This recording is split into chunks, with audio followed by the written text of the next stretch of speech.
Hola, ¿qué tal? ¿Cómo estás? Bienvenido a Directo, a tu CPU por Telestar Televisión Supercable. También estamos por Sulimar Televisión y a nivel internacional por Virtual Televisión. Recuerden que todo esto pues es simplemente un intento por llegar a grandes distancias gracias a la magia de Internet, pero también a nivel interno aquí en Latinoamérica y específicamente pues en las entrañas de lo que en algún momento fue el imperio de los incas, el gran imperio, e incluso las culturas precolombinas anteriores a los incas, que todavía se encuentran en los valles sagrados de el Perú.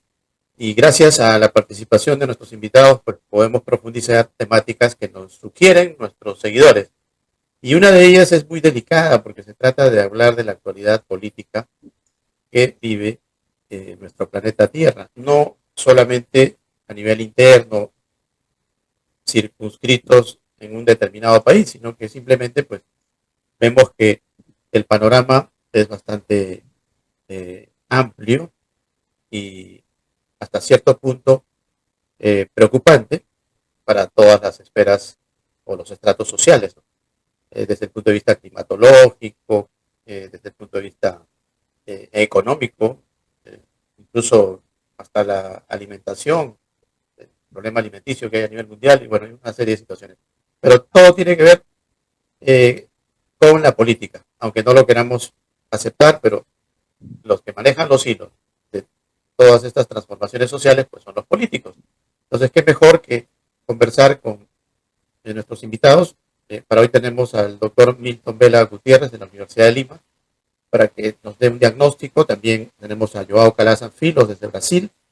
Probablemente tengamos al doctor Alan Munguía desde México dentro de breves momentos y a alguien que fue candidato a la reciente elección en Costa Rica presidencial, que hace poco se dio el resultado, el doctor Walter Hernández Juárez, que lamentablemente no logró su objetivo, pero desde aquí lo saludamos y lo hemos invitado para ver si ya levanta los ánimos, ¿no? Porque bueno, después de lo que significa un resultado adverso, hay que aceptarlo porque estamos en democracia y así es, en democracia pues a veces se gana y a veces se pierde, ¿no? Y esperemos que lo más importante, Costa Rica pues salga de la encrucijada en la que se encuentra, de acuerdo a las críticas que por ahí hemos podido captar por parte de los candidatos en las últimas elecciones, y que la candidata ganadora pues sea la que recoja lo mejor para la hermana República de Costa Rica. Desde aquí pues nuestra identificación con el pueblo costarricense, en especial con nuestro distinguido honoris causa, que es el doctor Walter Hernández Juárez, allá. Bueno, vamos a ver si los tenemos. De todas formas, está la invitación hecha.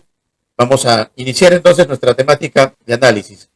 Para analizar la situación siempre es un poco genérico, ¿no? Pero tratemos de particularizar un poco el tema con lo que significa lo que está dando vueltas en diferentes países, ¿no? Que es que casi todos los políticos están eh, con la situación de aclarar su situación, valga la redundancia, de honestidad, ¿no? O sea, han sido copados por la corrupción y eso está en todos los países.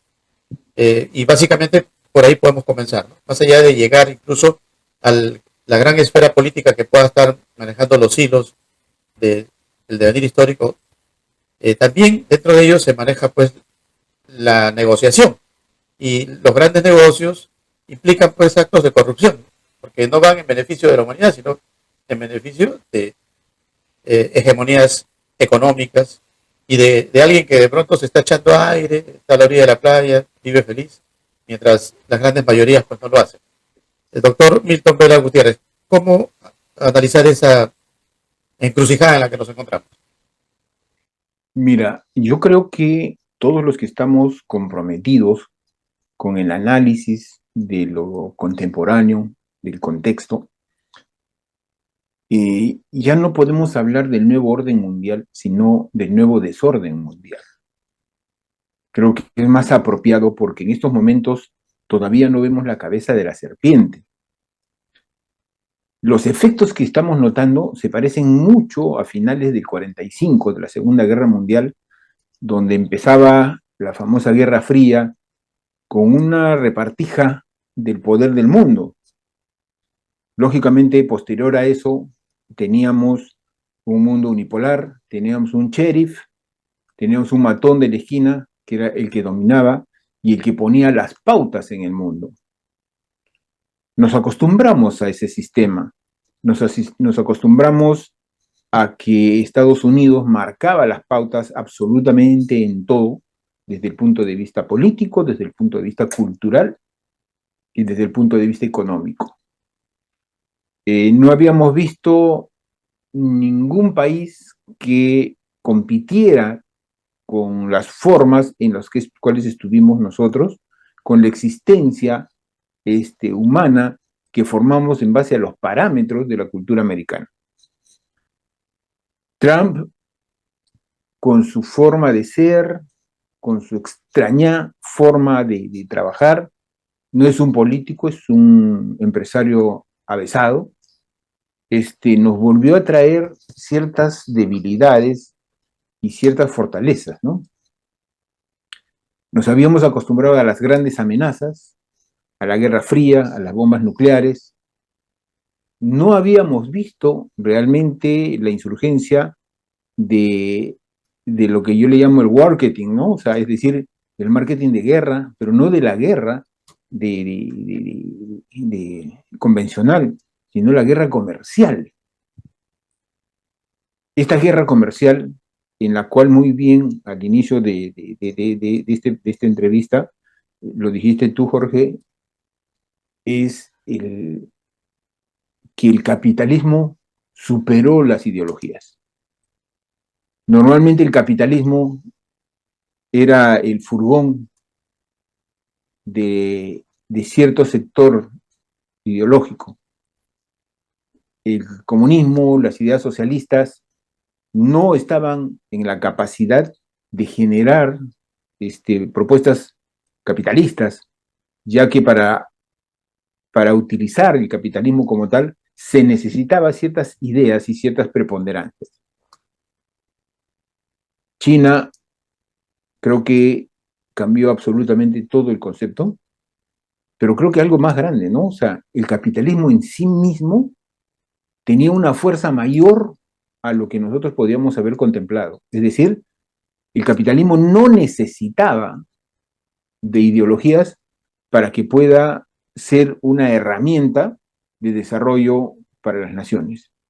Y creo que hasta esta parte me quedo para escuchar a Joao, pero siempre diciendo de que lo que ha cambiado muchísimo es el capitalismo frente a las ideologías.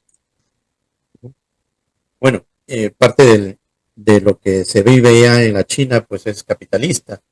Y lo que se aprecia también con Rusia es casi similar, ¿no?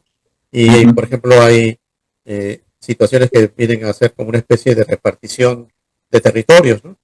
Hacia la zona de Ucrania con Rusia y hacia la zona donde está China, pues también hay lugares estratégicos que ya parece que ni Putin ni Trump pretenden ingresar ahí, ¿no? Entonces a Trump da la impresión que le han indicado, bueno, agarra lo tuyo. Y lo tuyo es Venezuela, lo tuyo es Latinoamérica, lo tuyo es, no sé, hasta Groenlandia y bueno, lo que puedas agarrar. Porque parece que la ambición por parte de Trump es empresarial, ¿no? O sea, no tanto política ni ideológica, sino eminentemente empresarial. Pero no sé, hasta qué punto podemos pensar así, ya que tenemos, por ejemplo, uno de los países más grandes de Sudamérica es Brasil. Y Brasil, hasta cierto punto, pues no está en ese rollo de darle la razón al imperio, entre comillas, al menos en el régimen actual, ¿no? Pero eso simplemente es lo que se ve para afuera, porque hemos apreciado, por ejemplo, la última visita de Petro a Trump y toda esa laraca, esa furia, como un perro manso, prácticamente entró por la puerta trasera, ni siquiera ha sido recibido con increíble, ¿no? ¿no? O sea, se le acabó la rabia, se le acabó el coraje. Ujú. Y no nos sorprenda que eso pueda pasar incluso con Lula, ¿no? En algún momento. ¿Qué nos dice Joan? Bienvenido, Joan. Buenas noches. Bueno, Bueno, a minha visão do mundo é uma visão de autor. Como escritor, veio talvez de forma distinta de todos. E me encanta o realismo farsesco. Parece que o mundo é uma grande farsa. E nos acostumamos com a farsa. O planeta atualmente, nós podemos mirar uma batalha ideológica completamente distinta e feia entre Oriente e Ocidente. E lo pior, o Ocidente abandona o próprio Ocidente para estar com o Oriente. Então, tu vê países de Latinoamérica como Venezuela, Brasil, Colômbia e tantos outros em Centro-América estão migrando para poder manter relações diretas com China, com Irã, com Rússia. E geralmente países que são eleitos democraticamente, que põem arriba a bandeira da democracia e da liberdade de expressão. E aí, em el fascismo, em la forma de farsa, esta gente se elige com o voto direto do povo, se mantém por 2, 3, 4 anos, às vezes com 3 ou 4 mandatos, e o regime se cambia de uma forma cilíndrica, porque nada se passa e se estabelece em um sistema quase que autocrático, pero com uma democracia verbalizada. Se habla em democracia, se habla em autonomia dos países, mas não se respeita, por exemplo, os pueblos, a forma. E hablamos de capitalismo, uma outra farsa muito grande, porque Brasil se diz um país capitalista que produz riquezas, e sim, é verdade, uma parte da comida do mundo está em nossas haciendas, e Brasil tem 52% de pessoas que vivem de benefícios sociais. Há mais gente recebendo dinheiro diretamente do governo, os benefícios, do que trabalhando em la frente do trabalho. E se falamos, por exemplo, de 1917, a Revolução Russa, que foi a mais grande farsa que passamos, de onde foi instalado com o comunismo e social-democracia, a social-democracia, nós vemos que de lá para cá as coisas se transformaram bastante, uma luta por nada, certo? Está estabelecida, e a gente se baila de um lado para outro, sem dar conotação se é uma posição educacional, cultural, intelectual, pero simplesmente por estar, por se quedar. Então, as revoluções ideológicas, filosóficas e intelectuais que tínhamos nos últimos 50 anos, não foi para melhorar as condições dos políticos, porque nós temos buenos políticos, porque sabem lidar muito bem com os pueblos. Era para ser humanos melhores, eleitores melhores, pessoas que pensem nos países melhores, de uma forma melhor. E, infortunadamente, temos solamente conflitos, mentiras, inverdades verdadeiras e políticos que jogam com os pueblos de um lado para outro solamente para quedar sem el poder. Então, o realismo fascista se queda cada vez mais forte na política mundial e a geopolítica e geoeconomia do mundo está simplesmente destroçada, está tudo como louco. Então, não sabemos onde está o piloto, porque Capitão América agora está peleando com todos. Não temos um outro super-herói para poder fazer a contestação. E quando vamos para o plano intelectual, temos problemas com TikTok, com Facebook, com todas as redes sociais que destroçam completamente a capacidade da gente de pensar. sí, bueno, básicamente es un problema de desarrollo y al mismo tiempo de involución, ¿no? O sea, tecnológicamente nos estamos desarrollando, nos estamos robotizando, pero estamos perdiendo de pronto la capacidad de lo que dice Joao, ¿no? De pensar, ¿no? O sea, prácticamente nos arropa la calculadora y tú le preguntas a un candidato presidencial aquí y no te sabe decir cuánto es 7 por 8.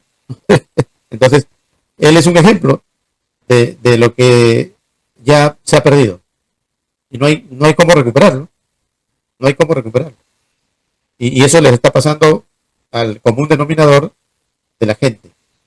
Estamos desarrollándonos tecnológicamente, pero estamos perdiendo nuestras capacidades humanas, incluso de comprensión. O sea, ni siquiera estamos comprendiendo lo que nos está pasando. Y no nos está importando tampoco, porque si tú analizas, ves a la madre y la madre dice, no, pero si mi hijo sabe eso y va a conseguir trabajo donde sea, y efectivamente lo va a conseguir, pero lo va a conseguir como si fuera una máquina. No lo va a conseguir desde el punto de vista humanitario, ¿no? O sea, no va a ser un buen padre, no va a ser un buen hijo. De allí que pues, vemos la noticia y se multiplican las aberraciones sociales, ¿no? Robos, violaciones, absolutamente todo. ¿Por qué? Porque hay algo que se está perdiendo. La línea, ¿no? La ética, la moral, las buenas costumbres. Es una cuestión bien difícil. Decía Vargas Llosa que a él le prohibieron leer El Capital. Y yo creo que eso fue algo que, según él mismo lo explica, pues le permitió leer El Capital y comprender un poco más lo que después comenzó a criticar, ¿no? Si él no hubiese leído El Capital, no hubiese tenido la capacidad incluso de romper con lo que, desde su punto de vista, pues llegó un momento en el cual dijo, oye, pero esto no puede ser así. Podemos trabajar con El Capital, ¿no? Y se volvió capitalista, ¿no? Pero esa prohibición le hizo leer lo que no normalmente no se lee. Ahora, ¿qué prohibiciones tenemos? ¿Y qué leemos? ¿Qué hacemos? Esa es la gran pregunta, ¿no? Nos estamos desarrollando desde un punto de vista bastante superfluo. Y nos estamos dejando llevar también por la superficialidad de los medios, la inmediatez incluso de la noticia, sin el análisis, ¿no? Escucharnos a nosotros, por ejemplo, es una equivocación absoluta. Nadie lo va a hacer. No les interesa el análisis en detalle. Ahora, si le das un clic a un botón y con la ayuda de la computadora, pues te dan un resumen de lo que dijimos, ya está, resuelto el problema. Entonces la esencia se pierde incluso el mensaje verdadero de todo lo que se puede lograr con un elemento pensante, como supuestamente somos los seres humanos. Ya hay que decir supuestamente, porque estamos perdiendo esa gran diferencia que teníamos con el reino animal en general. Pero bueno, estamos en ese debate. Ahora, ¿qué hacer con esa jauría que nos rodea, doctor Milton Vera Gutiérrez? Por ejemplo, en el proceso electoral que tenemos, 30 y picos candidatos, que si tú los pones en fila india, no hay manera de diferenciar el IQ de alguno de ellos que esté por encima de los demás, ¿no? ¿Cómo hacer? ¿Cómo hacer? Si no lo podemos hacer nosotros, imagínese usted cómo lo va a poder hacer una ama de casa, ¿no? Muy que tiene... complicado. Sí, o sea, ¿qué haríamos? ¿Qué podemos hacer? Mira, creo que todos nosotros debemos entender algo, ¿no? En el caso de Perú. Eh, Perú es absolutamente deductible.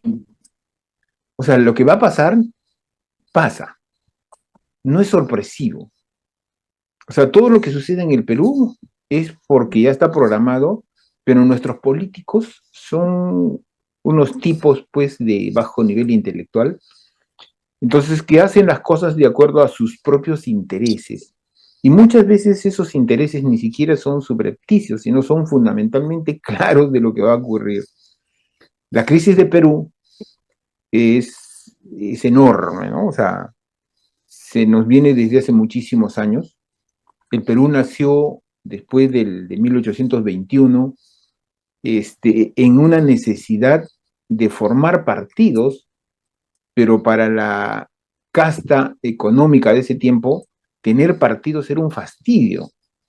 Entonces, desde el inicio, desde la génesis, se armaron partidos simplemente como partidos testaferros, es decir, simplemente porque tenía que llenarse como recurso, como requisito político, pero no había más de eso. Los primeros partidos que pudimos ver, el único que me queda en la mente probablemente sea el APRA, ¿no? O sea, es el único partido que llenaba el concepto.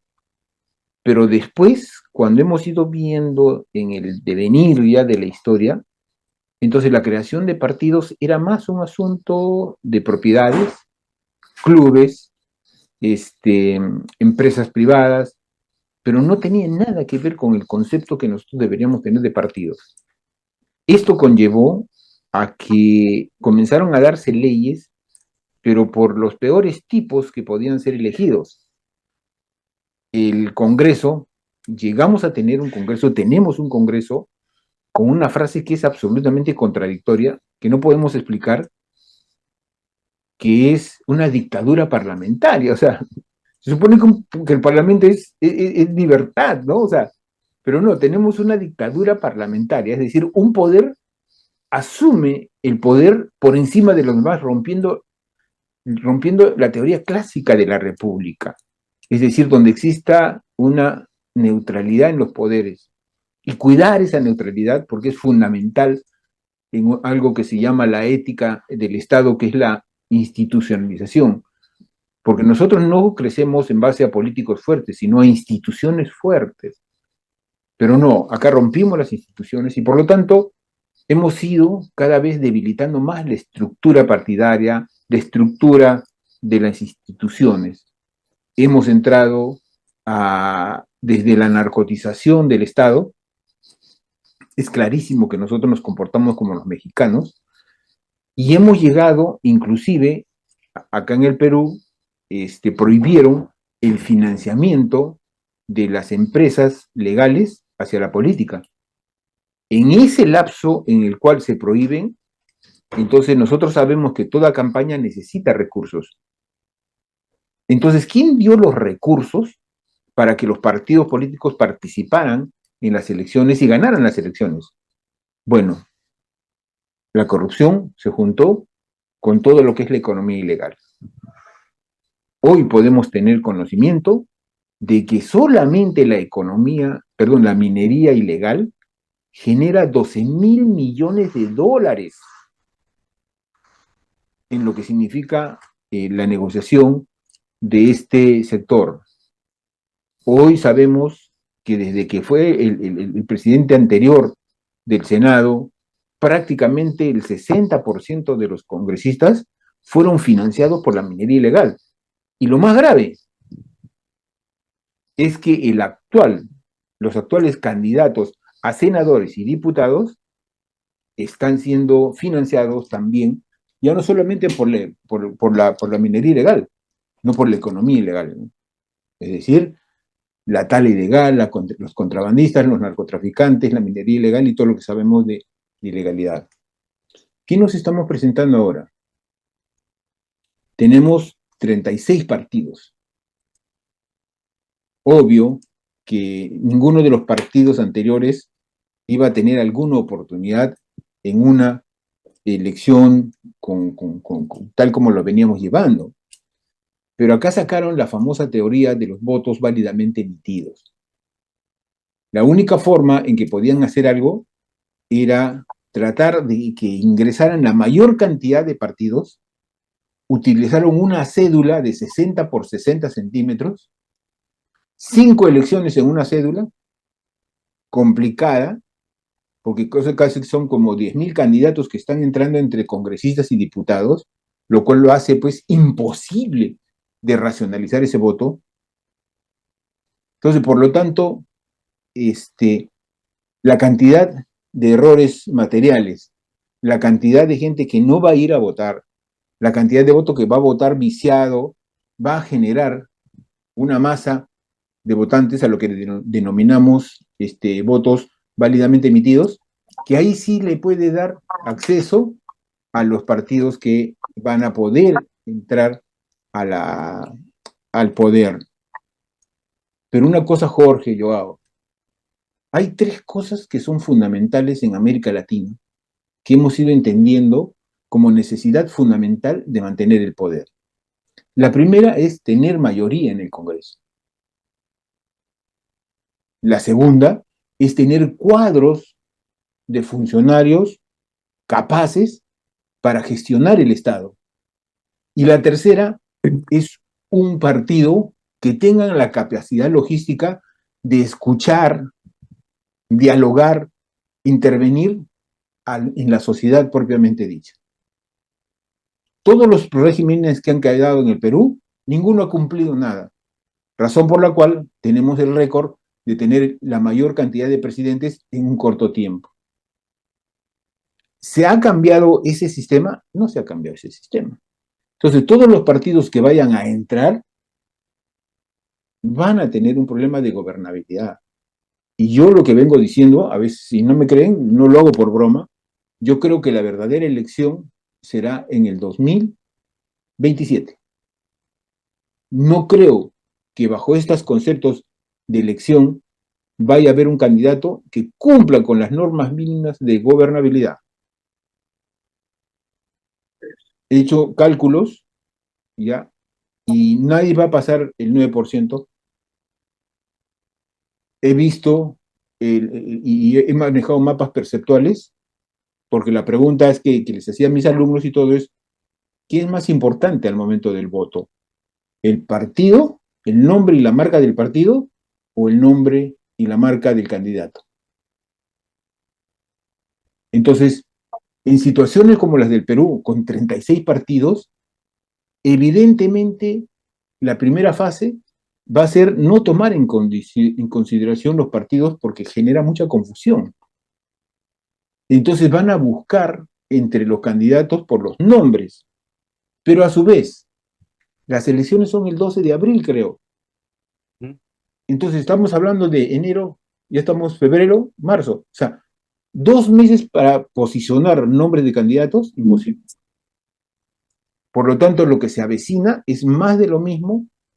El presidente ganador o el partido ganador no va a durar mucho tiempo y continuará la preponderancia de contar con un Congreso absolutamente dictatorial, fascista, extorsionador, ¿no? Esa es un poco la imagen que tengo, con un debilitamiento, y eso es lo que queremos estudiar bien, ¿no? O sea, ¿cómo es posible que tengamos una economía que va creciendo y la otra línea paralela que es la política en un desastre? La gente no se queja porque la clase media está creciendo. Sí tenemos un colchón de pobreza y de miseria, pero la clase media está creciendo. Compra sus casas de playa, o sea, pero ¿hasta cuándo nos va a durar esto? Los más pobres van a tener que levantarse eso. Y ese es un asunto de la política, pero la política no está llegando ahí. Pero mientras tanto, la famosa frase que se está dando por el mundo, el Perú es clave, porque justo nos hemos vuelto una balanza entre China y Estados Unidos. Hoy día, el Senado americano aprobó que el Perú sea el socio no OTAN de Estados Unidos, que el Perú sea socio no OTAN de Estados Unidos. Por lo tanto, la aprobación del préstamo de los $1.500 millones para la nueva base naval se da. Estamos sorprendidos de los enormes ingresos que está generando Chancay como puerto chino. Entonces acá hay algo que nos está volviendo locos a los peruanos, porque se nota que viene una revolución. Acabamos ya de firmar el acuerdo con Brasil y con China, por el cual el tren bioceánico sale de Sao Paulo y llega a Chancay. Con eso rompemos absolutamente todo, pero es peligroso para nosotros. ¿Por qué? Porque Estados Unidos está celoso. Y Trump lo único que quiere es sumar estados, ¿no?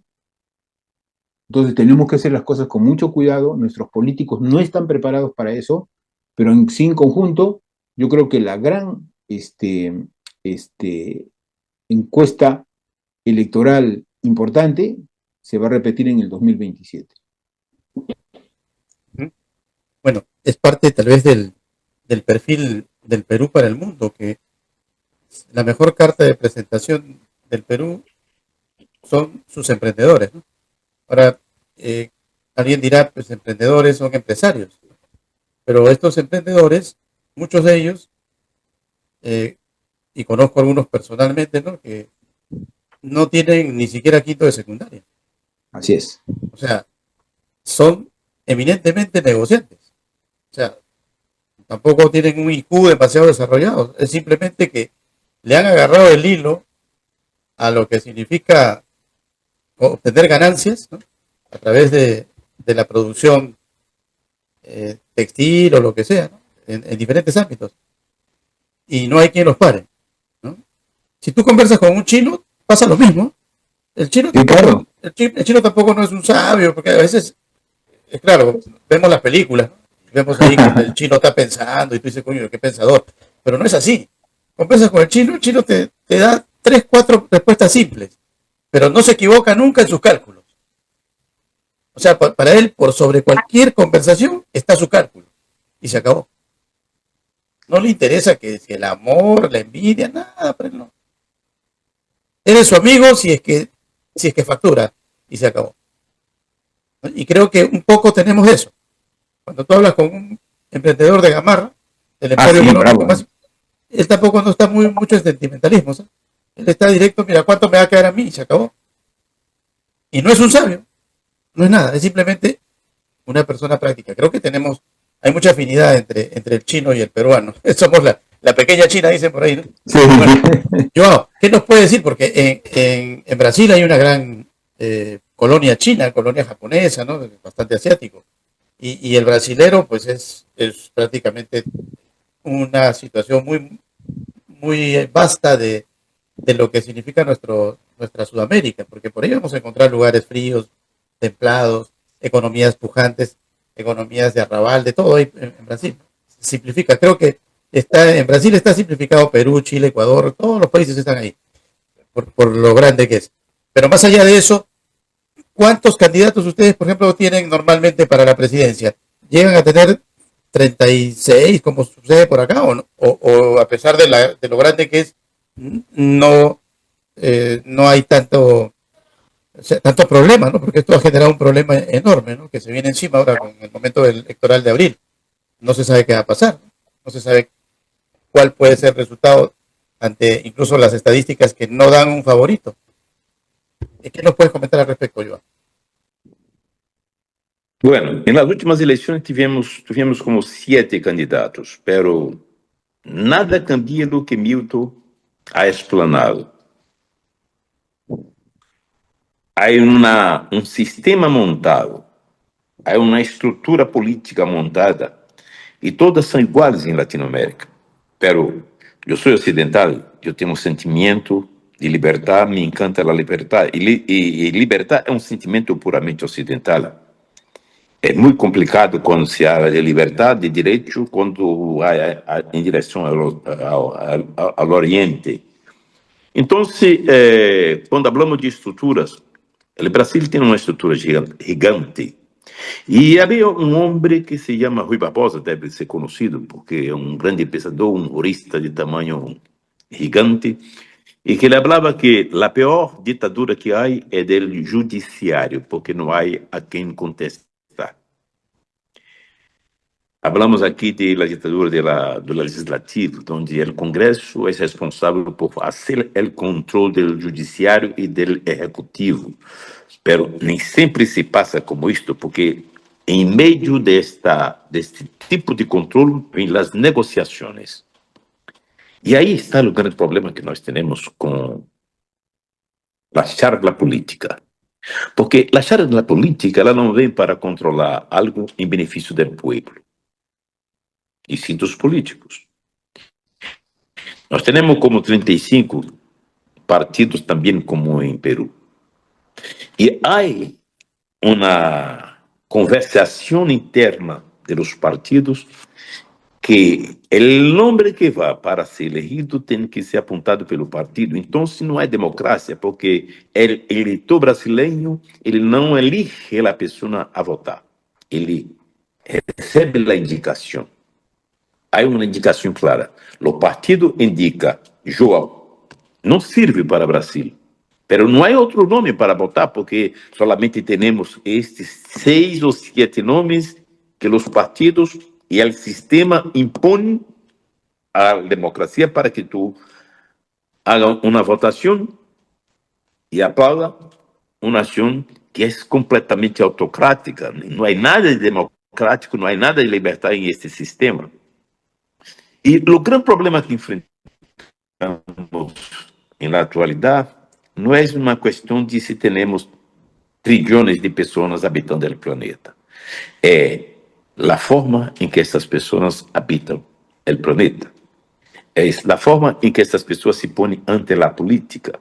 Porque se temos pessoas de qualidade vivendo e cuidando do planeta de uma forma responsável, com educação ambiental, com tudo que é de direito ilegal, o planeta poderia ter como 10, 15 trilhões de pessoas e tranquilamente, sem problema nenhum, porque todos tinham as responsabilidades claras de como deveria se comportar.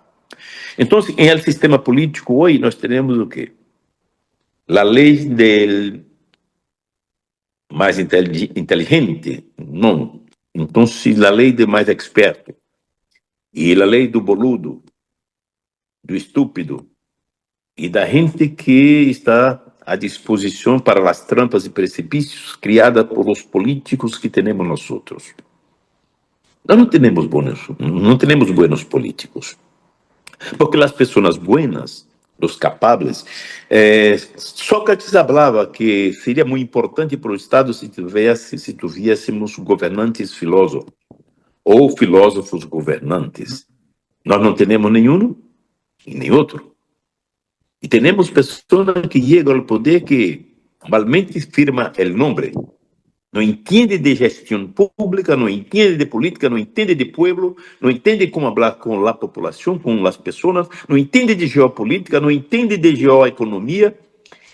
E esta gente se lança, está aí como candidato a deputados, senadores, presidentes, para controlar pessoas, administrar pessoas. Não, eles estão para cumprir um único objetivo: a criar um nicho, uma situação de poder para eles mesmos. Então, o que é que passa? As pessoas estão todas descontentes, não há um contentamento generalizado com o que fazem os políticos atualmente. Há um tema muito sensível com Brasil e Peru, que violação do direito nacional, que o presidente de Brasil habla tanto, que a soberania nacional está arriba de tudo e temos que respeitar, e a gente tem que respeitar a soberania. Este é um mantra que os políticos que estão no governo hoje fazem. Pero quando tiver um problema com a primeira dama de Peru, um avião da Força Aérea Brasileira foi traído para Brasil, se quer no Brasil, em exílio. Bueno, eu hablo de soberania para meu país, pero não respeito a soberania de outros países. E aí está passando com os pequenos, com os médios e com os grandes países. E as grandes potências que têm bastante dinheiro são os donos do jogo. Jogo como quer China, Estados Unidos. A Rússia não, que está completamente destroçada com esta guerra estúpida que há com o desejo de expansão que tem em todos os países do Oriente, tentando tomar a Ucrânia, porque habla que se toma. Então, o que passa na atualidade é que nós nos acostumamos a escutar o que queremos escutar e não o que necessitamos escutar. Nós aceitamos um pedaço de pão, mas não compartilhamos este pedaço de pão com outros. E os políticos, quando veem nós outros em la mão um pedaço de pão, ele nos toma o pão e nossas vidas. Então, eu não sou anarquista, pero não creio em nada desse sistema louco que foi hecho, que criaram para a política mundial. Em Brasil, é uma loucura. E agora, estamos passando por um momento de ditadura judiciária. Dois poderes contra um. Então, se como o Congresso estava mais forte, como falava Milton, e que controlava as ações do Executivo passou a administrar por ações em el Judiciário. Então, el Judiciário se juntou com o Executivo para pelear contra o Legislativo. E esta coisa toda acabou com a autonomia dos poderes. E eu pergunto, o que hacemos com a democracia? Que esta gente tanto defende a democracia, autonomia dos poderes, os pueblos, e não hace nada para que tenhamos um pouquinho de liberdade de expressão para poder falar. Mira, não me encanta este candidato, me encanta o candidato tal. Assim não pode eleger este candidato, eu quero ter a liberdade de não ir votar. Facultação do voto. E alguns países fazem isso muito bem, inclusive Europa e Estados Unidos. Pero em América Latina, nós somos obrigados a votar. Hasta em quem não queremos dar o nosso voto. Infortunadamente. Bien, bien. Bueno, es parte del drama que se tiene en Latinoamérica. Ya para ir de pronto a lo que siempre también es recurrente en la plática de la política de los últimos tiempos, de los últimos días, de las últimas horas, diríamos, es el hecho de que teníamos pues a un ejemplo caminando, ¿no? En tiempos de la guerra de independencia veíamos que llegaba Bolívar pues a caballo, Sucre a caballo, ¿no? El ejército libertador. Pero resulta que en los últimos tiempos, descalzos, nuestros hermanos venezolanos cruzaban la frontera con Bolivia, la frontera para Perú, para Ecuador. O sea, algo que si tú lo mencionabas hace 30 años atrás en el gobierno de Rafael Caldera o de Carlos Andrés Pérez, por más crisis que hayan pasado esos señores o esos sistemas, jamás hubiesen imaginado de que un venezolano pues esté literalmente a pie, caminando desde Caracas hasta Santiago de Chile, hasta Lima. Y ha pasado eso. Entonces, ¿qué pasaba mientras sucedía todo esto? El señor que los lideraba pues salía bailando, ¿no? Casi todos los días bailaba, burlándose, vengan por mí, no sé qué pasa, ¿no? Hasta que llegó pues su caída, que claro, la podemos criticar al máximo, pero ¿quién detenía esas caminatas inhumanas? ¿Quién abogaba por eso? ¿Dónde estaban los derechos humanos de esos venezolanos? Porque eran venezolanos, son venezolanos. Todavía por ahí hay algunos que están pensando en salir porque todavía no se soluciona el problema. Y cuando aparece de pronto la hegemonía, ¿no? de los americanos, y bueno, oye, pero no puede ser que están allanando lo que significa la jurisdicción de un país y no sé qué más. Pero, ¿de qué otra manera podíamos haberle encontrado una salida a todo esto?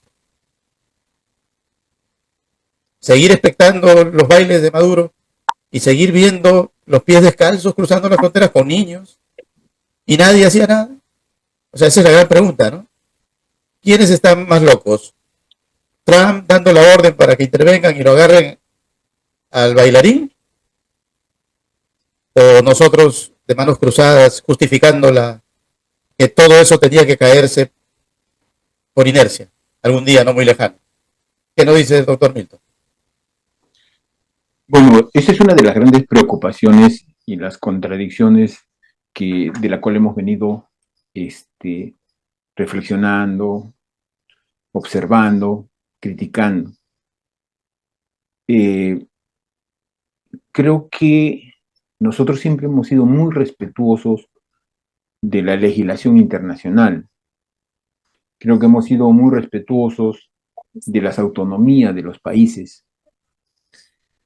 Yo recuerdo cuando veía la cantidad de migrantes que viajaban hacia Estados Unidos, cruzando Centroamérica, miles de personas, ¿no? Entonces, ¿por qué toda esa gente se va a Estados Unidos saliendo de su país para buscar un destino, un futuro mejor?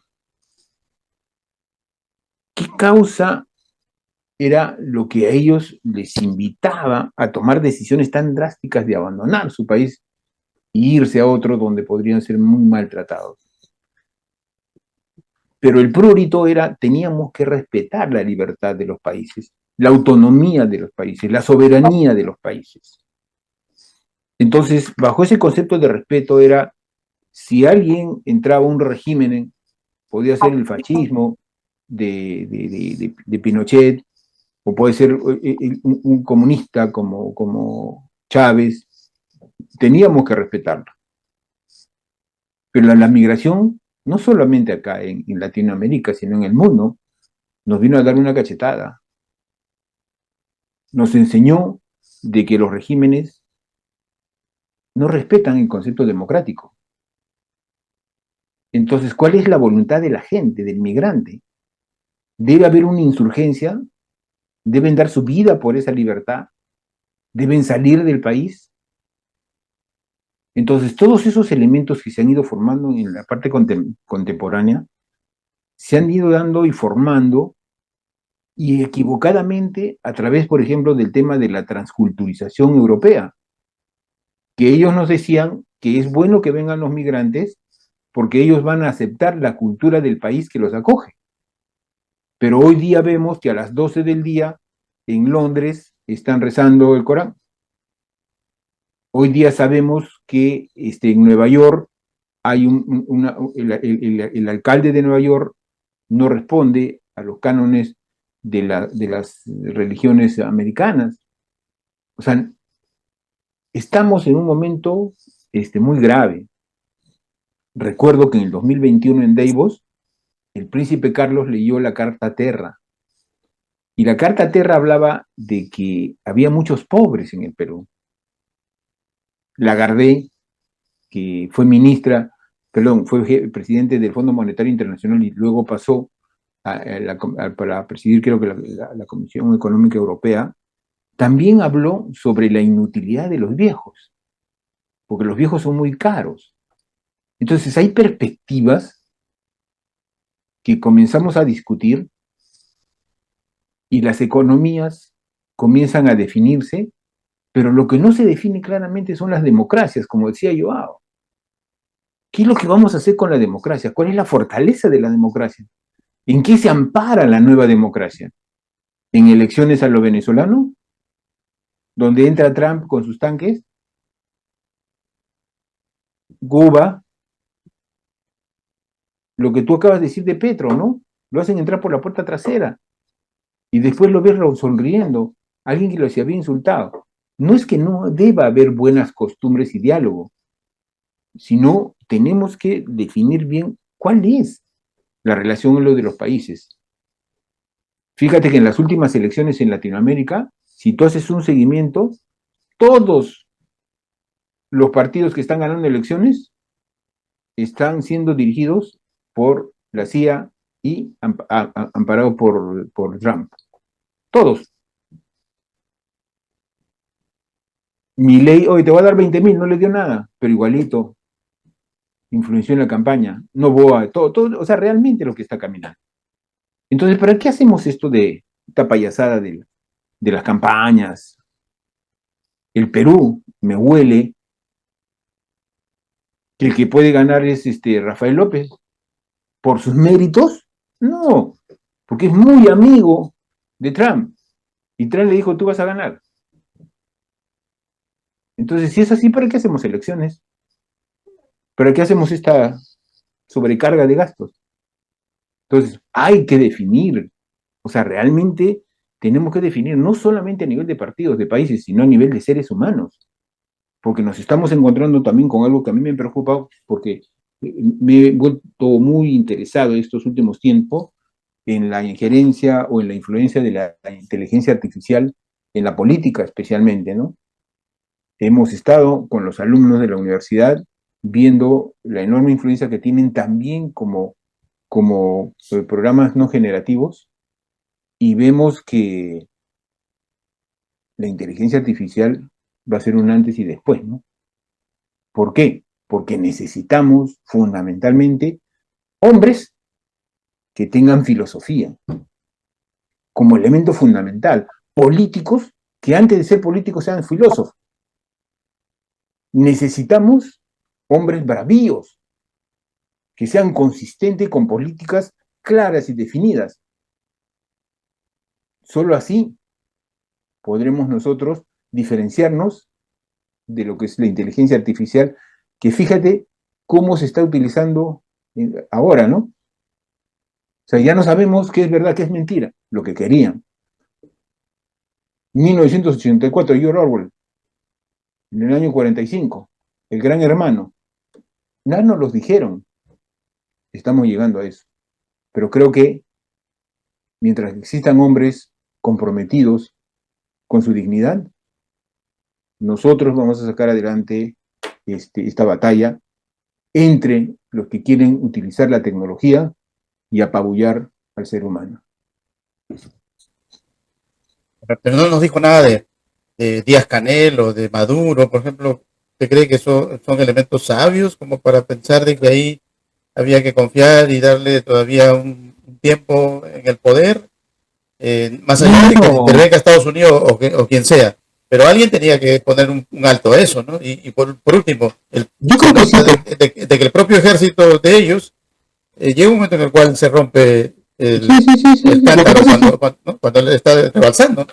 Pasó Mira, Jorge, una de las cosas que disculpa que te corte, que siempre me puse a reflexionar, y esto fue por unos estudios que hice de Rusia. ¿Por qué siempre hemos señalado que los regímenes comunistas han fracasado? Y esto lo hago en una comparación de la China. ¿Qué hubiera pasado si Venezuela no tenía embargos? ¿Qué hubiera pasado si Cuba no hubiera tenido embargos? ¿Qué hubiera pasado si Chile no hubiera tenido embargos? O sea, me queda la duda de que hoy día tenemos dos sistemas que se están imponiendo. Un capitalismo donde hay partidos y democracia, y un capitalismo donde hay un solo partido. Y lo que estamos viendo es que el capitalismo de un solo partido como el chino está generando una riqueza más rápida de lo que hemos visto. De eso se trata también esto, ¿no? De estar analizando cómo se va moviendo este tema, cómo se van dando las líneas maestras de eso. Pero lo que sí es que a través de la poca alternancia del poder, lo único que terminamos nosotros es el ejemplo peruano clarísimo. Hoy día tenemos un presidente de la República que no ganó las elecciones. O sea, ¿cómo es posible que tengamos un presidente de la República que no ganó las elecciones? Pero lo tenemos. Entonces, y eso genera estos desvaríos en el poder. Claro, la ley lo permite, ¿no? Bueno, respetando pues la Constitución y prácticamente. Así es. O sea, tampoco estamos fuera de la ley, estamos dentro de la democracia. O sea, el presidente es el resultado lógico de un sistema que se llama democracia, ¿no? Y que está amparado en la Constitución actual, ¿no? Algún día puede variar y de repente por ahí puede ser hasta el portero que sea presidente, como pasa en algunos otros lugares, ¿no? o un camionero, un chofer como Maduro. El problema es el siguiente, precisamente, que cuando aparecen estas escenas, podemos, como usted dice, ¿no? Ponernos en el nivel más alto de comunismo, que es China, por ejemplo. Pero yo creo que estos son remedios, ¿no? Usted dice que tiene sus dudas, por ejemplo, ¿no? Pero la mejor duda para aclarar esto es ir a vacacionar allá, quédate ahí un mes, un año, 2 años, 3 años, para que veas tú el gran socialismo que hay, ¿no? Ándate a que te curen en Cuba. A la hora que te van a despedir, te están pidiendo, señor, ¿esos zapatos me los puede cambiar, por favor? ¿Pero cómo? ¿Con qué me voy a ir? ¿Descanso? No, yo le doy otros. Pero este zapato es viejo. pero para usted es viejo, para nosotros no. O sea, ¿qué más pruebas queremos? O sea, yo creo que las enfermedades saltan a la vista, ¿no? Y en Venezuela ni hablar, ¿no? En Venezuela, alrededor de los pozos petroleros, hay gente que está prácticamente viviendo en la época primitiva. ¿Por qué? Decían que eso iba a cambiar cuando llegaba un régimen socialista. ¿Cuántos años han pasado y no ha cambiado? Las azucareras que estaban ahí funcionando, todas están vacías. Hicieron un saludo a la bandera. A partir de ahora esto es del pueblo. ¿Y hoy cómo están? Hoy es un museo, no hay nada. O sea, hay explicaciones, o sea, hay cosas inexplicables, ¿no? Bueno, pasa lo mismo también acá, ¿no? Que si hay un fanático del velasquismo, efectivamente, le dio un parado de repente al latifundio, ¿no? Pero en algunas cosas pecamos, ¿no? Porque abandonamos prácticamente lo que significaba un pequeño desarrollo. O sea, siempre hay contradicciones, pero llegar a los excesos de mandar a tu gente a que se vaya pues desterrada hacia el exterior descalzos prácticamente o a pie, es el colmo, ¿no? Y un país, estamos hablando de la Arabia Saudita de Latinoamérica, de Venezuela, no estamos hablando de cualquier país, estamos hablando de un país que económicamente tiene con qué mantenerse, con qué mantener incluso a toda Latinoamérica si le da la gana. No solamente con petróleo, tiene aluminio. El país que tiene mayor cantidad de caídas de agua, Venezuela, en Latinoamérica. Y no hay corriente, no hay luz. O sea, yo creo que eso es materia para otro libro más de Joao, ¿no? Tienes que hacer otro libro así con esta paradoja, Joao. ¿Qué nos puedes decir al respecto? ¿Tú cómo ves esa encrucijada? Ya lo has escrito, ¿no? Ya más o menos has tomado ese tema en uno de tus últimas obras, pero no sé, habría que agregarle algo más de lo que dice el doctor Milton Vela Gutiérrez. ¿Qué nos puede decir, Joao? É uma situação hipotética, então eu não creio, né, nesse sistema, porque, mira, passamos aí como quase 30, 40 anos com um sistema de governo. E em 2, 3, 4 semanas que se leva a Cáceres Maduro, a presidente que aí está hace a libertação de presos políticos, pero não deveria haver presos políticos. E eu aprendi a não me preocupar com a morte, porque eu não penso em problemas que eu não posso arreglar. Se não arreglo, não penso. E está chegando uma situação de que o mundo está tão conflituoso que não há tempo para poder pensar em como podemos sair desta situação. Mira, em 1917, a Revolução Russa foi um exemplo para o mundo e uma nação esperada e pensada em Karl Marx. Lenin sai de Paris, vai hasta aí com uma trupe, assume o poder, assassina todos os czares, e cada casa que tinha 3, 4 habitações, então se pessoas iam adentrar e viver com pessoas estranhas, porque era uma forma de socializar. Não deu certo. Pero há um socialismo que está muito bem amparado. É o socialismo de um pouco mais arriba, socialismo escandinavo. Não há presidente na Escandinávia que vive com um avião de picos de bilhões de dólares para poder volar de um lado para outro. Não há bilionários na Escandinávia. Há gente com posses, com estrutura, com guineas, com pasta, pero não bilionários. E volvemos à China. A China não é comunista, não é socialista, não é nada. A China é uma grande capitalista. É como se fosse uma hibridez. Há milionários onde há socialismo, não é milionário. Na China tem mais milionários do que Estados Unidos. Ujú.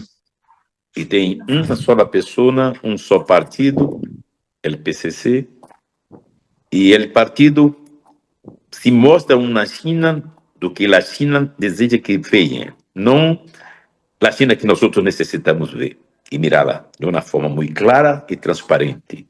Há hambre? Sim. Há persecução? Sim. Há falta de democracia? Sim. Há autocracia? Sim. Há ditadura? Sim. Pero é um bom parceiro comercial. Se é um bom parceiro comercial, podemos perdonar todos os males que hace a seus pueblos. E assim, a vida política mundial passa por negociações e arreglos. Há dinheiro. Bueno, vai venir dinheiro. Então, eu abro a porta para evitar o mais forte. É como a migração. Me vou a outro país porque quero estar melhor. Mas eu sei que não vou estar melhor, porque não vou ser tratado como um cidadão de primeira qualidade, e vou ser muito maltratado, e tenho que voltar a casa, e talvez psicologicamente destroçado, politicamente nulo, completamente sem nada para acrescentar a meu povo. Então, a Venezuela, um dos países mais ricos da América, um país muito bello porque tem uma beleza natural fantástica. Cidade que eu conosco bem, como Porto La Cruz, conosco bem a Isla Margarita, Caracas um pouco, e me fui um pouquinho ao norte, que há uma cultura muito forte. Então, como uma sola pessoa teve a capacidade de destroçar tudo isto, destroçar um povo, destroçar riqueza, destroçar verdades, e impor a mentira como uma forma de controlar a gente. Bueno, se não quer se quedar em meu país, que se vá a outro. Não, os governantes não são donos do país. Os governantes são gestores que fazem gestões de pessoas. Mas não lo pensa dessa forma, pensa em el controle. Que foi parar com as riquezas de Venezuela? Onde foi? Aí, me perdona se estou ofendendo alguma pessoa, fora de São Paulo. O dinheiro era para financiar campanhas e eleições de gente aliada à esquerda. Necessitamos ter o Foro de São Paulo. Necessitamos ter todos os países de esquerda em América Latina. Era o pensamento. E de onde vem esse dinheiro? Venezuela. Venezuela pagava Argentina, Brasil, certo? Chile, todos os países que pertenciam a Cuba, principalmente, estavam todos conforme, todos recebiam pasta, recebiam benefícios e patrocínio e auspícios da Venezuela. Ora, a conta não chega. Dinheiro não nasce em árvore. O dinheiro acaba. E o povo foi que mais sofreu. Os dirigentes políticos, nenhum. Todos continuaram morando em palácios, vivendo bem, viajando com passaportes diplomáticos para todos os lugares do mundo, e o povo de Venezuela comendo perros e alguns outros, saindo a pé de seu país para estar em uma fronteira de um país vizinho como Brasil e Colômbia. Aí pergunto, há humanidade em el coração destas pessoas? Não, eu creio que não. E não há solução. Sou pessimista, sou muito pessimista, não há solução. Y bueno, es el drama, ¿no?, que se vive hacia el Caribe y que todavía está en un stand-by, no se sabe realmente qué puede pasar, porque la cúpula más recalcitrante se mantiene todavía en el poder, se niega a liberar un poco lo que tú dices, ¿no? A esos presos políticos no tiene sentido, estamos en pleno siglo XXI, ¿no? Y bueno, esperemos que por ahí se consiga salir de esta encrucijada en la que se encuentra la hermana República de Venezuela, más allá del lío político. Pero de todas formas, pues como estamos en el análisis político, es bueno que reflejemos esto porque de alguna manera nos sirve de ejemplo para lo que puede pasar en países como Perú, ¿no? Donde, por ejemplo, la migración ha traído pues, bastante delincuencia y claro, el que no conoce Caracas, no conoce Venezuela, puede pensar de que esto es algo circunstancial, pero no. Tú ves en Caracas que muchachos de 14 años tienen acceso a las armas, niños prácticamente, producto de la crisis social que ellos viven. Y conversando con ellos, ya yo lo he mencionado en varias ocasiones, ¿no? Mis alumnos eran caraqueños y prácticamente mencionaban que tenían 15, 14, 13, y uno le pregunta, pero si tú no entras ni a clases, ¿en qué tienes 15? Y se reían, hasta que finalmente dice, ¿usted quiere saber en qué tenemos 15? Yo tengo 15 muertos, él tiene 14 y tú tienes 13 muertos. Joder. O sea, para ellos es un orgullo, ¿no? Para ellos es un orgullo. Es una carta de presentación incluso ante la sociedad, ante las chicas. O sea, esos análisis son necesarios de que se sepan. Por ejemplo, la Universidad de Lima, ¿qué debe estudiar? No solamente la realidad de Perú, sino la realidad de Latinoamérica, pero con todas esas circunstancias, más allá de que tenga que ver con que de pronto, oye, pero está vetado, no hay ayuda del exterior y esa es la causa. No, eso puede ser un factor, pero hay que ver lo que está pasando con esa generación futura. Porque acá llega el delincuente ya de 18 años, 20 años, 25 años, ¿no? Ya arrancado. Sí. Pero nadie sabe que ese muchacho desde niño ya estaba en eso. Ahora, ¿quién lo alienó? ¿La mamá, el papá o el sistema? Entonces, ese sistema es el que tenemos que comenzar a ver, ¿no? Oye, mira, ¿sabes qué? Resuelve tus problemas. Es como cuando tú tienes un vecino, ¿no? Yo creo que esto es fácil, ¿no? Tú tienes un vecino y ves que tu vecino está consumiendo drogas, entonces hay instancias, ¿no? Hay instancias. Oye, mira, ¿sabes qué? Acá el vecino me está trayendo problemas, ¿no? Y tienes que ver de la forma de cómo resolver el problema del vecino, porque va a contagiar a tus hijos que van a entrar, no pueden salir ni a jugar al parque de pronto porque pueden ser intervenidos por esos delincuentes, ¿no? O sea, yo creo que sí hay maneras. El problema es que a veces por querer defender ideologías, ¿no? ¿Quién no quisiera un sistema socialista? ¿Quién no quisiera eso? Habría que estar loco para no quererlo, ¿no? Donde todos tengamos acceso a la educación, todos tengamos acceso a la vivienda, todos tengamos acceso a las medicinas, como por ejemplo en Perú también se padece eso, ¿no? Pero el problema es cómo implementar ese sistema socialista y que de verdad exista. Y que no nos engañen. Dicen, no, yo soy socialista. A partir de ahora sí se va a lograr, como están diciéndolo muchos de los candidatos que están ahorita en competencia acá en Perú. ¿Pero usted le cree, doctor Milton, a alguno de ellos? A ninguno. Un Claro. populismo. Entonces, ¿cómo creer en eso? Si todo el mundo te defrauda, ¿no? El que es más creíble resulta el otro, ¿no? El capitalista, el que tiene ya, pues tengo un ejemplo por ahí, tengo un emporio económico, tengo que presentar y de pronto es más creíble, ¿no? Y dice, bueno, no, yo prefiero votar por el más seguro. Entonces seguimos en la misma instancia de equivocarnos. Pero el problema es, ¿por qué? Porque los que supuestamente son los llamados a encontrar una situación más acorde con una convivencia en la que todos tengamos el alcance de la educación, a la salud y lo demás, mienten, nos defraudan. No encontramos entonces la salida. No sé, ya para ir cerrando, doctor Milton Vera Gutiérrez, ¿qué nos podría manifestar ya como gran reflexión? ¿No? Porque lo que nos hace falta es una reflexión, pero aguda, ¿no? En el sentido oye, pero no hay, ¿no? ¿Dónde está ese Cristo del alma? No lo vemos. ¿Mm? Yo siempre aprecio mucho a Diógenes. Y le cuento a mi nieto, ¿no? O sea, había un filósofo que era medio loquito, que a las 12 del día, en la plaza de armas, de lo que debía ser, paraba con su lámpara. Y Diógenes. Diógenes paraba con su lámpara.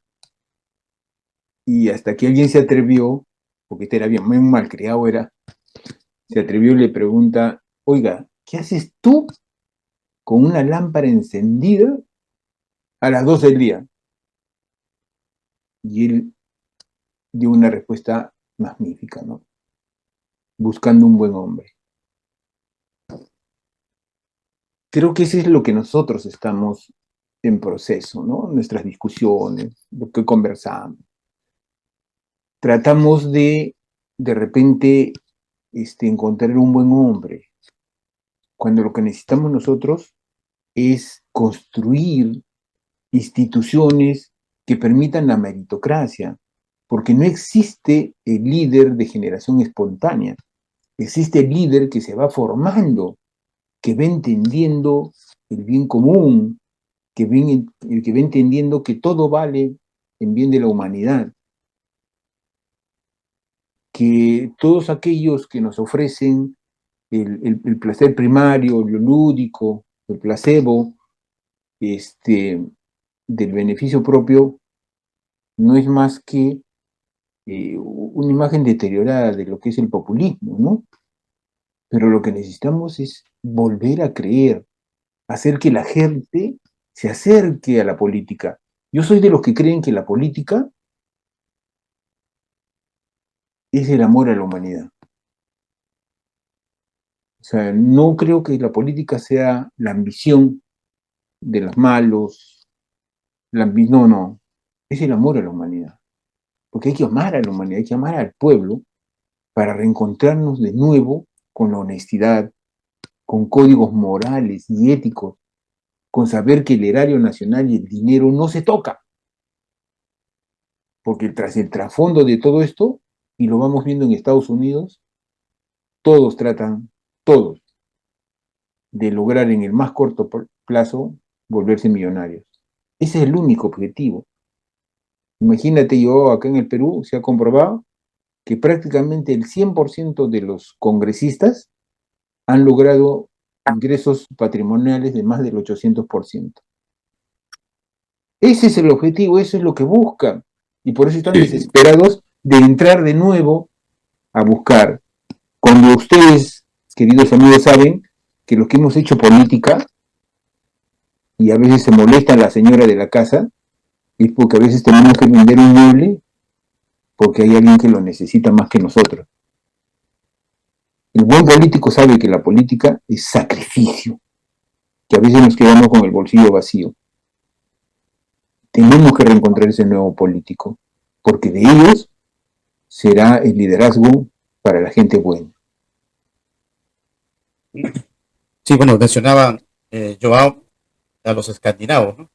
Ya para ir cerrando en una tarde de esas donde tenía que aparecer el comandante en el Ateneo de Caracas. Había un gentío ahí, ¿no? Era de encuentro con los jóvenes. Y de pronto se me acerca una escandinava, ¿no? Que no hablaba español. Eh, y le pregunto, ¿de qué parte eres? Soy de Suecia, me dice. ¿Y qué te parece lo que estás mirando? Esto es como una película, me dice. ¿Sí? Una película, ¿por qué le digo? Porque esto ya no existe. Esto es como viajar en el tiempo, me dice, como ir a la prehistoria. Todos están esperando y cuando llega sale el Señor y todo el mundo lo ve como si fuera un, no sé, un Dios, ¿no? Y él da un alarido y todo el mundo da el alarido.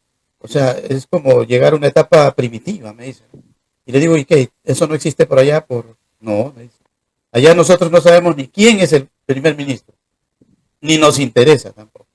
Ahora, lo que explicaba yo, el primer ministro vive en su casa, no hay palacio, no hay sueldo, ¿no? Los ministros, nadie tiene sueldo. Al revés, un ministro tiene que ser alguien que tiene, para que pueda dar de él, ¿no? Lo que le sobra, o sea, su tiempo, su trabajo, ¿no? Porque es una persona ya realizada. ¿Y eso cómo se llama? Le digo. Eso se llama socialismo. Ese es el socialismo. Y lo que ves acá, lo que estoy viendo acá es un espejismo. Es una cosa, no sé, una cosa de loco. Bueno, yo me quedé pensando, porque su reflexión es de una sueca que vive el socialismo, ¿no? Pero imagínate, ¿no? Acá todo el mundo quiere ser congresista, como dice el doctor Milton, ¿por qué? Porque por último hay hasta sueldo, hay seguridad, hay todo, ¿no? O sea, pasas a ser una persona distinta. Claro. Mientras que allá no te dan ni casa, no hay ni palacio, no hay ¿dónde es su oficina? En tu casa. En tu casa. O sea, eso es creo que lo que no entendemos aquí. Por eso que tenemos tantos candidatos. Yo creo que no habría 36, no habría 36 si es que las reglas cambiaran, doctor. De hecho, Creo que no habría ninguno. Si es que fuera que todos tienen que dar. Claro. Entonces estamos equivocando. Bueno, Joao, ¿tú qué nos puedes comentar al respecto? Bueno, por Brasil es el país más grande del mundo, ¿no? Y ahí sí se dan de pronto todas las variables, ¿no? Mira, não tenho a liberdade de falar sobre Brasil, ou então por Brasil em nome de Brasil. Primeiro porque não tenho as credenciais para tanto, pero lo que pasa es que tenemos una necesidad muy temprana, que es educación.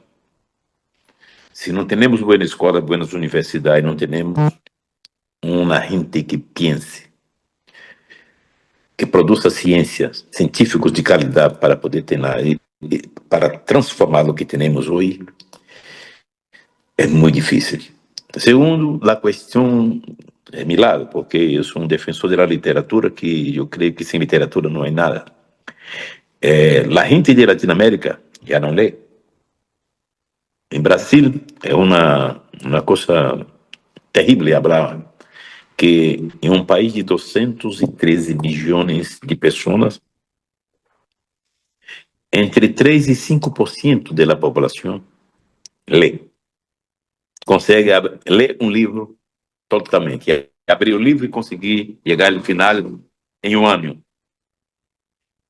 Então, quando tu não tens uma literatura forte, não tens uma educação de qualidade, não tens pessoas involucradas em fazer com que os niños, os jovens e os viejos todos estejam involucrados nas escolas e universidades para cambiar a situação que temos hoje, se cada vez mais difícil, porque temos um sistema educacional completamente roto. E pergunto, qual dos presidentes de Latinoamérica e do Caribe tem um compromisso com a educação de verdade? Qual presidentes de Latinoamérica e Caribe? Latinoamérica como todo, América do Sul, Centroamérica, Caribe, e um pouco de África, leste europeu, tem compromisso com a educação e com a literatura? Nenhum. Quantos presidentes de países leem 2 livros por ano? Nenhum. Então, se eles não estão preocupados com a educação porque não há educação e não vive educação. Não estão preocupados com literatura porque não vive literatura e não lê. Não tem interesse. Não estão preocupados em entender com a história de pessoas. Estão preocupados em fazer uma história cada vez mais macabra, la que lo hace con el pueblo. En un país como Brasil, como Perú o Venezuela, hay 2 países dentro del mismo país. Hay el país de los políticos, que es de primer mundo, y los países de los pueblos, que es de tercero o cuarto. Entonces, existe una división que no es de derecha con izquierda, una división de quien tiene más, porque tira del pueblo, e quem perde mais porque dona parte do que tem a uma representação que não é nada verdadeira. Então, se o que habla que temos que fazer uma investição pesada em educação, fazer com que a educação seja um marco para cambiar as vicissitudes e as coisas todas que temos que não contribuem para o desenvolvimento de nenhum país em Latinoamérica y el mundo. Bien. Bueno, Joao, les agradecemos a ambos por su participación hoy, que nos han esclarecido de pronto el Gracias a usted, Joao. Latinoamericano en materia política, ¿no? Ya para como un epílogo, doctor Milton, ¿cómo hace usted, por ejemplo, a propósito de lo que menciona Joao, últimamente uno lo manda a un muchacho para hacer algún trabajo y resulta que primero tienes que descifrar si lo hizo o no lo hizo? Porque con esto de la inteligencia artificial y, ¿no?, y las ayudas que tienen, le preguntas algo y de pronto no te sabe explicar lo que ya está hecho. Entonces, ¿no lo hizo o sí lo hizo? Nosotros con el concurso tenemos ese problema, ¿no? Hemos tenido que entrevistar a Joao para saber que Joao de verdaderamente de carne y hueso, ¿no? Y Joao llegó a la final y Joao ganó el concurso, ¿no? Pero fue difícil, ¿no? Porque teníamos la duda de si Joao era un robot o era de verdad Joao, ¿no? Ahora, ¿cómo hace usted, doctor Milton? ¿Qué nos puede comentar al respecto? Bueno, para mí, o sea, He crecido con la tecnología desde muy joven, desde la universidad. Sigo creciendo con la tecnología. La inteligencia artificial no me sorprende, porque al final son algoritmos acumulativos, ¿no? Y cuando uno lo entiende, uno cree que alguien nos vende la inteligencia artificial como la creación de un dios, y no es así. O sea, creo que hay una correspondencia que trabajo mucho con mis alumnos, que es el pensamiento crítico. O sea, para mí la herramienta más importante que hoy día puede tener un alumno universitario es el pensamiento crítico. Mis alumnos desde el inicio de clases, o sea, solamente me tomo 2 clases específicas para hablarles del pensamiento crítico. No me interesa si utilizan o no el ChatGPT, el Gemini, lo que quieran. Porque inclusive en los exámenes, o sea, los exámenes pueden utilizar con Coopes, con ChatGPT, lo que quieran. Tampoco me interesa. ¿Por qué? Porque yo analizo el pensamiento crítico. Y el pensamiento crítico es único. Sí. No es copiable. Porque el pensamiento crítico envuelve tu forma de ser, con tus palabras, con tus experiencias.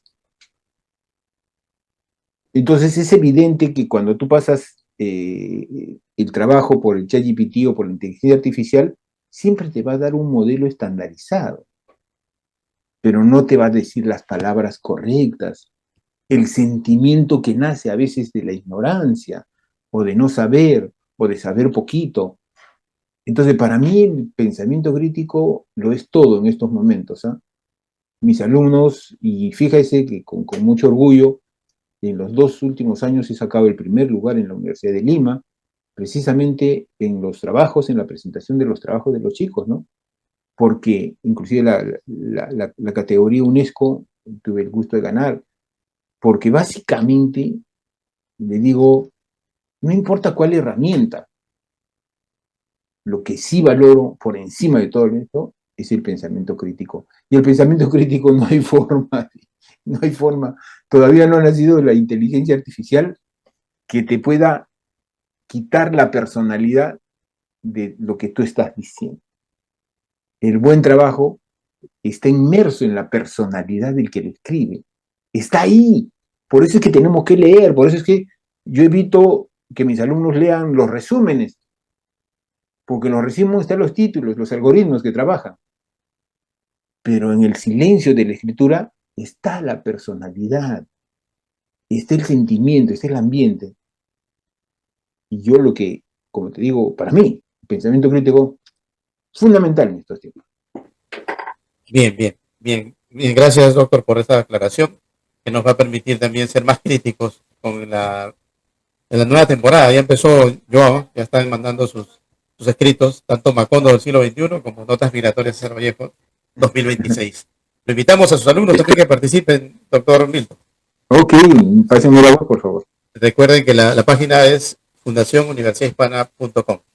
fundacionuniversidadhispana.com. Bueno, sin más que agregar, tratando, de buscar más adelante tal vez una nueva invitación para el análisis, ya sea político o de lo que le apasiona a Joao, que es la parte literaria. Bienvenido siempre a Telestar Televisión Supercable Canal 3, también Surimar Televisión y Virtual Televisión. Hasta la próxima. Gracias. Un abrazo a la distancia. Gracias. Encantado, Joao. ¿Por qué? Encantado, Milton. Chao.